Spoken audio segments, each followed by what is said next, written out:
Hello guys, welcome to all of you my YouTube channel new Gurukul centre of excellence.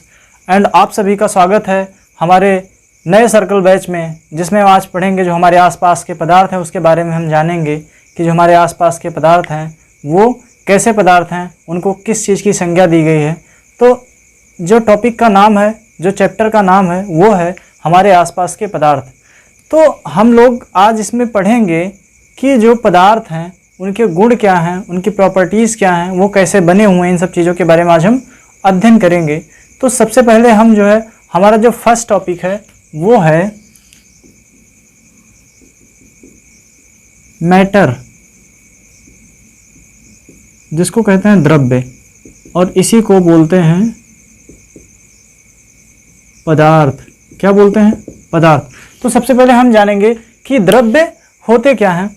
तो हमारा जो ब्रह्मांड है, हमारा जो यूनिवर्स है जिसमें हम रहते हैं, उसमें मुख्यतः जो है दो ही चीज़ें पाई जाती हैं, या हम कह सकते हैं जो हमारा ब्रह्मांड है वो बेसिकली दो प्रकार के एलिमेंट से मिलकर बना हुआ है, या फिर हम कहेंगे दो प्रकार के अवयवों से मिलकर बना हुआ है। जो पहला है, अगर हम ब्रह्मांड की बात करें तो ब्रह्मांड जो है वो दो अवयव से मिलकर बना हुआ है। पहला है द्रव्यमान और दूसरा है ऊर्जा। ठीक। अगर हम सूर्य की बात करें तो सूर्य में क्या होता है? द्रव्यमान होता है। सूर्य में क्या होता है? एक द्रव्यमान होता है और दूसरा क्या होता है? ऊर्जा। और वो जो ऊर्जा होती है वो ऊष्मा के रूप में होती है। तो ये जो हमारे ब्रह्मांड में सारे पदार्थ हैं या फिर जो अवयव हैं, इनको हम क्या करते हैं? अपने ज्ञानेंद्रियों के द्वारा हम क्या करते हैं? अनुभव करते हैं। अगर कोई ठोस चीज़ है या फिर द्रव है या गैस है तो उसको हम छूकर या फिर देखकर, सूंघकर अथवा स्पर्श करके जो है हम महसूस कर लेते हैं कि ये क्या है। तो हम कहेंगे कि जो हमारा ब्रह्मांड है ये जो है दो प्रकार के अवयवों से मिलकर बना हुआ है। पहला है द्रव्यमान, दूसरा है ऊर्जा। ठीक है। तो हम आज यहाँ पे बात कर रहे हैं कि द्रव्य किसे कहते हैं, पदार्थ किसे कहते हैं। तो हम इस ब्रह्मांड में जितनी चीज़ें देखते हैं, इस ब्रह्मांड में जितनी चीज़ें देखते हैं तो उसमें जो है क्या होता है? उसमें द्रव्यमान होता है और वो स्थान घेरती है। क्या होती है?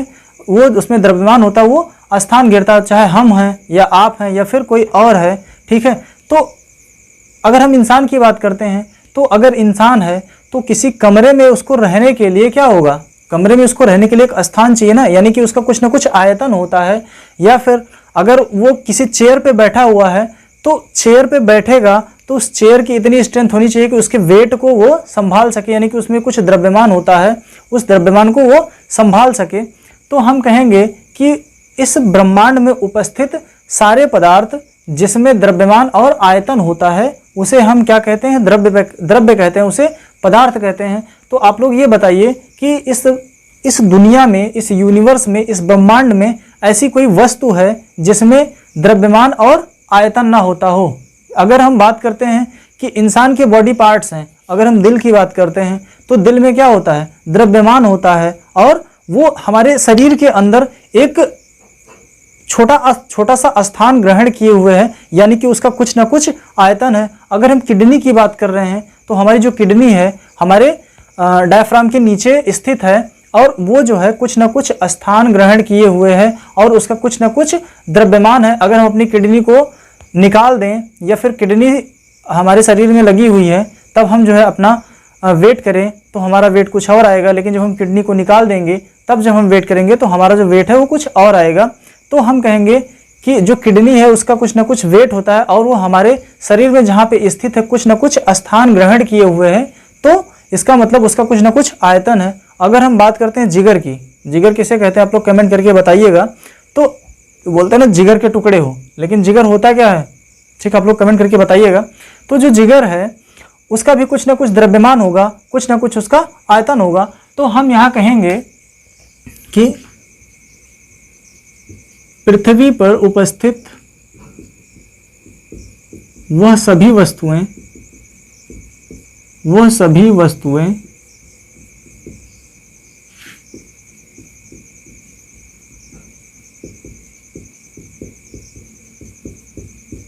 जिनमें द्रव्यमान होता है और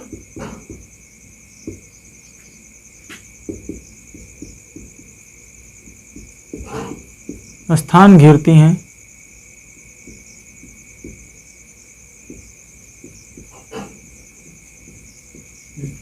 उन्हें द्रव्य कहते हैं।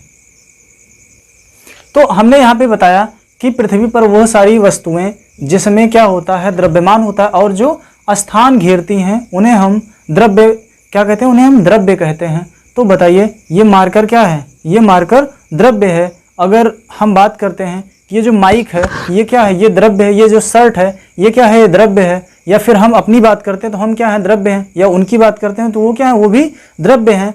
या फिर हम बुक की बात करते हैं तो बुक क्या है, हमारी द्रव्य है, क्योंकि उसमें जो है आयतन है, आयतन है तभी वो स्थान को घेर रही है, स्थान को ग्रहण कर रही है, और उसके साथ साथ उसमें क्या है, द्रव्यमान है। द्रव्यमान है तभी तो जो है बुक्स को हम अपनी बुक्स को जो है क्या करते हैं, अपनी बैग में जब भर के अपनी पीठ पे लादते हैं तो क्या होता है, हमको भारीपन महसूस होता है, क्योंकि उसमें द्रव्य होता है। ठीक है, क्योंकि उसमें द्रव्यमान होता है।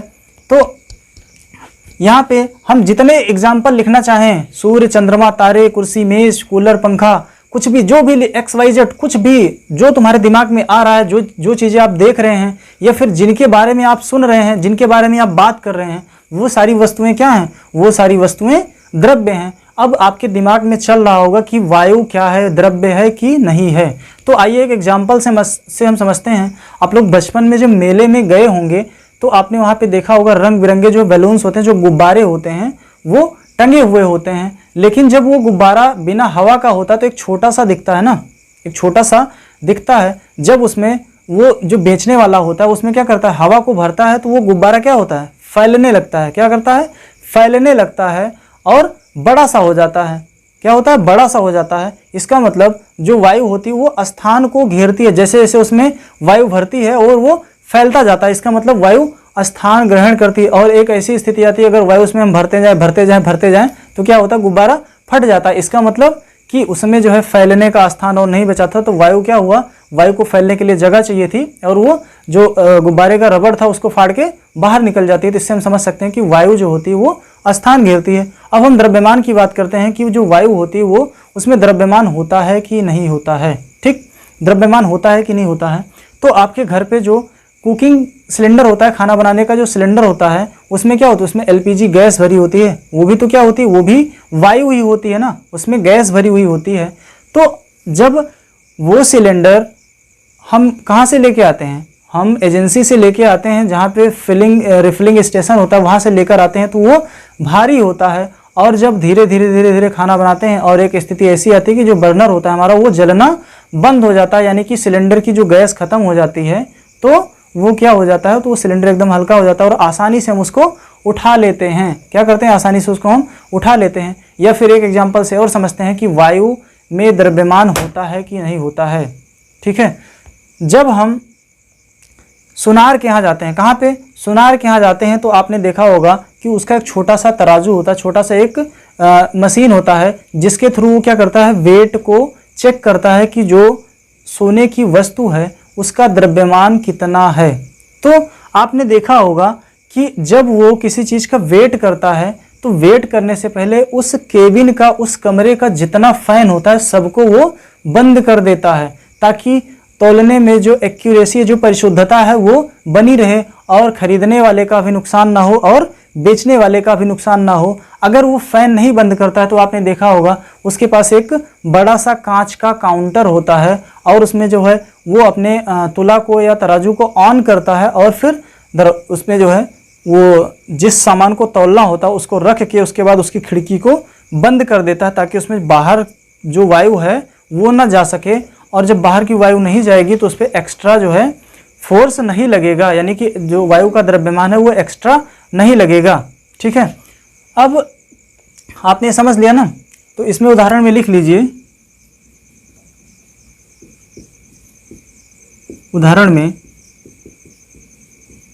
सूर्य, चंद्रमा, तारे, कुर्सी, मेज, भैंस, गाय, हम, वो सारे लोग क्या हैं, हम सारे लोग क्या हैं, द्रव्य हैं। क्या हैं, द्रव्य हैं। ठीक है, अब हम बात करते हैं कि आयतन,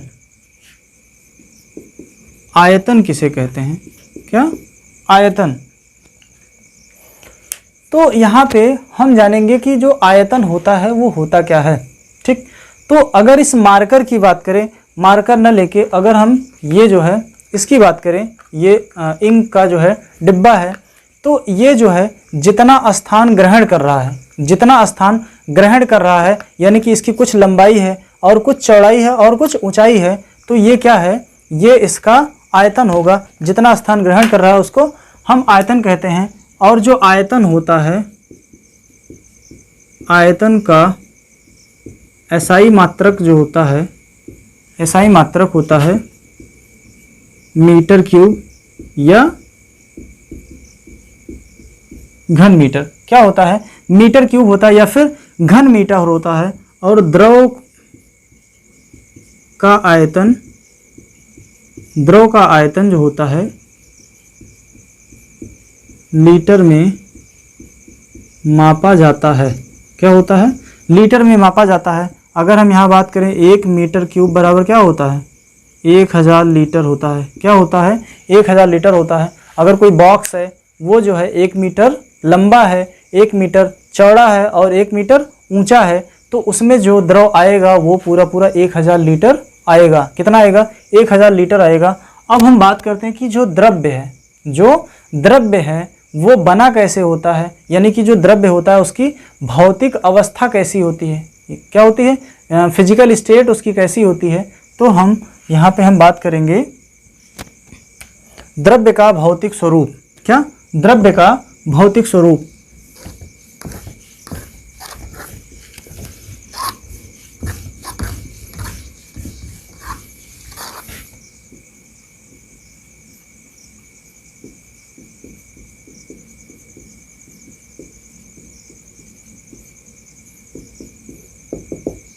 ठीक, द्रव्य का भौतिक स्वरूप यानी कि physical state of matter, physical state of matter. ठीक, तो हम अगर क्या करते हैं, हम ले लेते हैं चॉक, जिससे लिखा जाता है, जो ब्लैक बोर्ड पे जिस चॉक से लिखते हैं, ये तो व्हाइट बोर्ड है, तो व्हाइट बोर्ड पे हम मार्कर से लिख रहे हैं। जो हम क्लासरूम में क्या करते हैं, वहाँ पे एक दीवार पे ब्लैक बोर्ड बना होता है और ब्लैक बोर्ड पे क्या किससे लिखते हैं? चॉक से लिखते हैं। तो आपने देखा होगा वो जो चॉक होता है वो क्या होता है? बहुत छोटे छोटे कणों से मिलकर बना होता है। अगर उन कणों को हम तोड़ दें, उन कणों को और तोड़ें तो और छोटे छोटे हो जाएंगे, यानी कि और फिर वो छोटे छोटे होकर उनको और पीसें तो क्या होगा? उनके पार्टिकल्स इतने छोटे छोटे हो जाएंगे कि उनको हम अपनी नग्न आंखों से यानी नंगी आंखों से, साधारण आंखों से हम नहीं देख पाएंगे। तो हम कह सकते हैं कि जो पदार्थ होते हैं, जो द्रव्य होते हैं, वो द्रव्य अत्यंत सूक्ष्म कणों से मिलकर बने होते हैं, मिलकर बने होते हैं। ठीक है, जो द्रव्य होते हैं, द्रव्य अत्यंत सूक्ष्म कणों से मिलकर बने होते हैं। साथ में ये कण इतने सूक्ष्म होते हैं, ये कण इतने सूक्ष्म होते हैं कि इन्हें बिना सूक्ष्मदर्शी के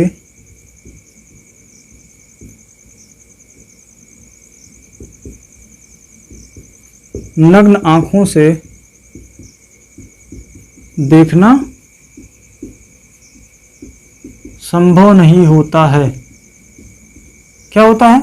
बिना सूक्ष्मदर्शी के अगर हम नंगी आंखों से देखना चाहें तो हम उसको देख नहीं सकते हैं। तो ये था हमारे जो द्रव्य होते हैं उनका भौतिक स्वरूप होता है, यानी कि जो द्रव्य होते हैं वो बने कैसे होते हैं। ठीक है, अब हम अगला टॉपिक लेते हैं। ये है कि जो द्रव्य के सूक्ष्म कण होते हैं उनकी कुछ प्रॉपर्टीज होती हैं, उनकी कुछ विशेषताएं होती हैं। वो विशेषताएं कौन कौन सी हैं ये सब हम आज बताते हैं इसमें। तो आइए जानते हैं।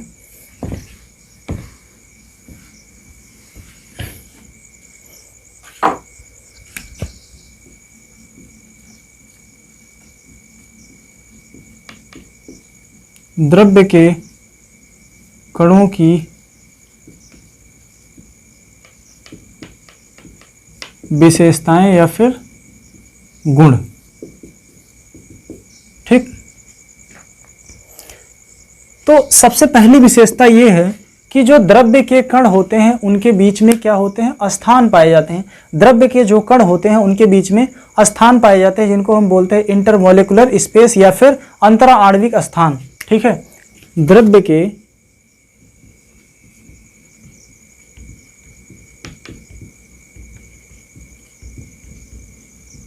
कणों के मध्य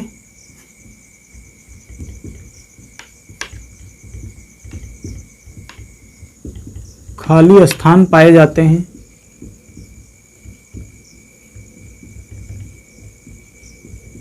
जिन्हें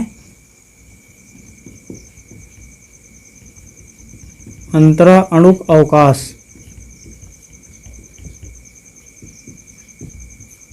यानी कि इंटरमोलिकुलर स्पेस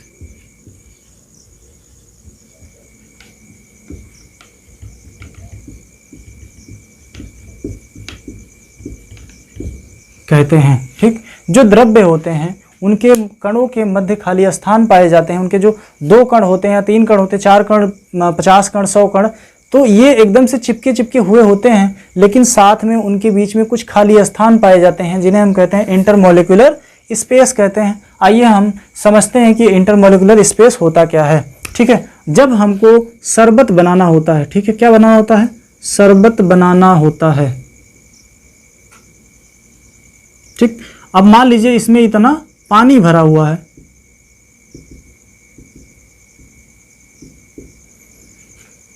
हमने इसमें लाके ऊपर से चीनी डाली, हमने चीनी डाली। अब आप देख रहे होंगे कि एक समय तक हम चीनी डालते जाते हैं और इसका जो लेवल होता है, यहाँ पे जो सतह होती है वो सतह नहीं बढ़ती है, सतह ऊपर को नहीं बढ़ती और चीनी इसमें जो है पूरी तरह से घुल जाती है। चीनी इसमें क्या होती है, घुल जाती है, यानी कि गल के उसी में मिल जाती है। तो चीनी गई कहाँ, चीनी भाई इसमें गई कहाँ, भाई इसमें एक्स्ट्रा चीनी पड़ी लेकिन गई कहाँ, इसका मतलब इसके बीच में जो खाली स्थान था उसी में जाके क्या हुआ, मिल गई।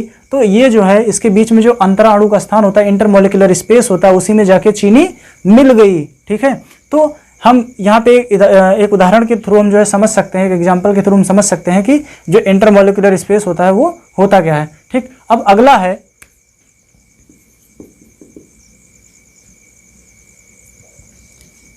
पदार्थ के कण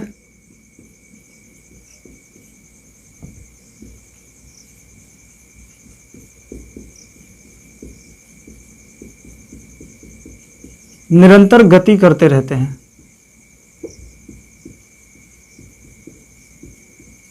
जिसके कारण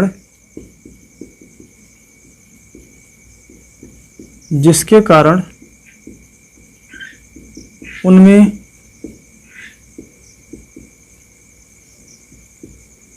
गतिज ऊर्जा होती है।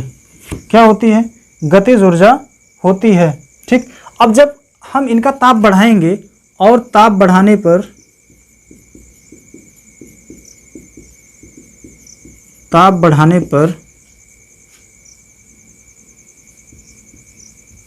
उनकी गतिज ऊर्जा में वृद्धि होती है। ताप बढ़ाने पर उनकी गतिज ऊर्जा में वृद्धि होती है। ठीक, पदार्थ के जो कण होते हैं उनमें निरंतर गति होती रहती है, यानी कि वो मूवमेंट करते रहते हैं। ठीक है, उसमें मूवमेंट होती रहती है। तो मूवमेंट, अब जब किसी चीज़ में गति होगी तो गति के कारण उसमें एक ऊर्जा जो है आ जाती है, उसको बोलते हैं गतिज ऊर्जा। क्या बोलते हैं, गतिज ऊर्जा।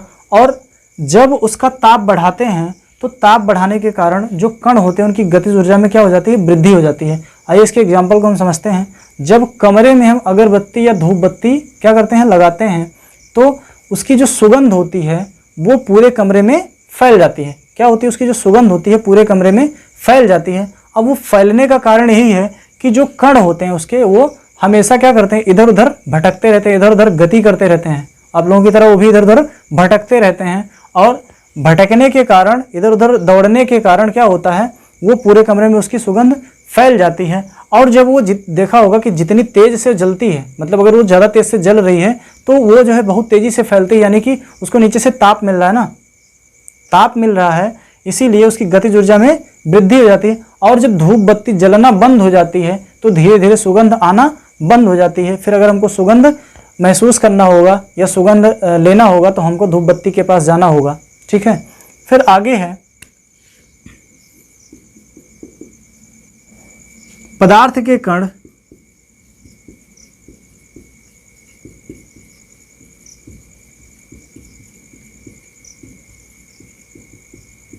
एक दूसरे को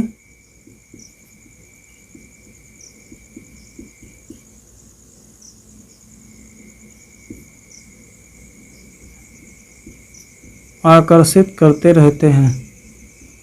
क्या? एक दूसरे को आकर्षित करते रहते हैं।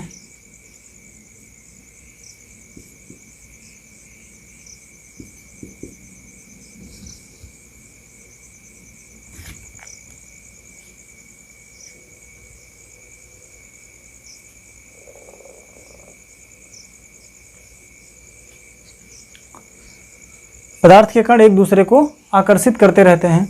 आपने देखा होगा कि हम क्या करते हैं, एक कील लेते हैं, एक जो है एक कील लेते हैं और एक रबर का टुकड़ा लेते हैं। ठीक, अब इसको क्या करते हैं, छीनी और हथौड़ी से काटना शुरू करते हैं। छीनी और हथौड़ी से काटना शुरू करते हैं तो देखेंगे आप कि जो कील है वो आसानी से नहीं कटती है, लेकिन जो रबर है वो आसानी से कट जाता है। क्या होता है, आसानी से कट जाता है। तो आप देखते हैं कील जो है आसानी से नहीं अलग होती, लेकिन जो रबर का बैंड होता है वो आसानी से अलग हो जाता है। क्योंकि वो इसलिए होता है क्योंकि जो कील होती है वो ज़्यादा जो है आकर्षण बल से उसके जो कण है एक दूसरे से चिपके हुए हैं, जबकि रबर के जो बैंड होते हैं वो उतनी आसानी से नहीं चिपके हुए होते हैं। और ये जो आकर्षण बल होता है इसी को बोलते हैं ससंजन या असंजन बल कहते हैं। ठीक, अब एक लास्ट है, दो भिन्न पदार्थों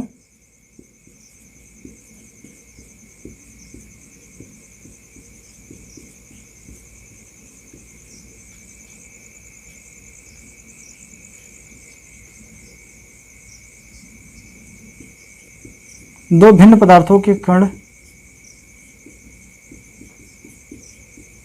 आपस में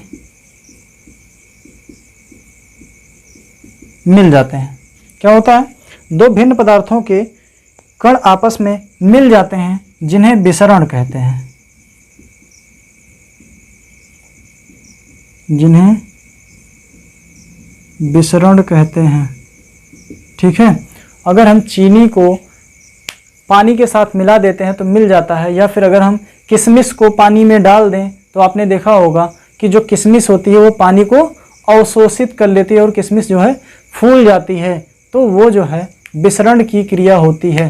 ठीक है, तो आज के लेक्चर को हम यही समाप्त करते हैं। आप लोग देखिएगा तथा प्रॉपर नोट्स बनाइएगा। अच्छा लगे तो अपने फ्रेंड्स को शेयर करिए, ताकि जो स्कूल नहीं चल रहा है और आपकी स्टडी जो है कंटिन्यू रहे और आप अच्छे से तैयारी कर सकें और आपके बेहतर जो है मार्क्स आएँ और अच्छे नंबर से आप लोग पास हो जाएं। तो बने रहिए हमारे चैनल पे। हम आपके लिए इसी तरह जो है नए नए और अच्छे अच्छे टॉपिक्स एक नए तरीके से लेकर आते हैं और आपको हम समझाते हैं। और हमारे चैनल को आप लोग ज़्यादा से ज़्यादा सब्सक्राइब करिए। तो हम अपने वीडियो को यहीं ख़त्म करते हैं। Thank you.